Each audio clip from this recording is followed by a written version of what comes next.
देखिए, यूजीसी मेरा तो ये मानना है कि इस राष्ट्र में शिक्षा और स्वास्थ्य सरकार का विषय होना चाहिए और कहीं कोई आरक्षण नहीं होना चाहिए।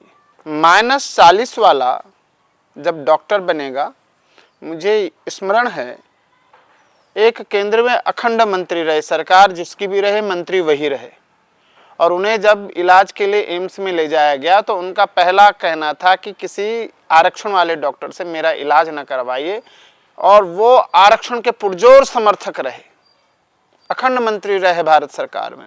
आप देखेंगे कांग्रेस की रही हो, संयुक्त मोर्चा की सरकार रही हो, यूपीए की सरकार रही हो, या मोदी जी की सरकार रही हो, या अटल बिहारी वाजपेयी की सरकार रही हो, उन्होंने एक बार मंत्री पद की शपथ ली तो फिर ली। उनका ये कहना कि मेरा इलाज, आप देखेंगे सारे नेता कहाँ इलाज करा रहे हैं, नेता इलाज कराने के लिए विदेश जा रहे हैं, और आपको और हमको और हमारे बच्चों को, हमारी पीढ़ियों को, हमारे जो बुजुर्ग हैं उनको किन डॉक्टरों के भरोसे छोड़ा जा रहा है?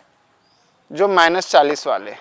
इसलिए मेरा व्यक्तिगत मानना तो यह है कि इस देश में शिक्षा और स्वास्थ्य सरकार का विषय होना चाहिए और आरक्षण पूरी तरह समाप्त होना चाहिए। अब रही बात यूजीसी चार्टर की, तो यह एक बहुत बड़ी विदेशी साजिश है।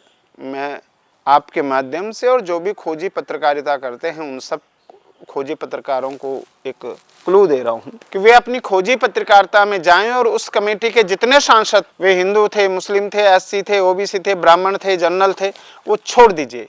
सबके खाते चेक किए जाएंगे तो उन खातों में अभूतपूर्व वृद्धि हुई होगी। कारण कि कई वर्षों से सऊदी में और यूरोप में एक शोध चल रहा है, रिसर्च चल रही है। किस चीज की?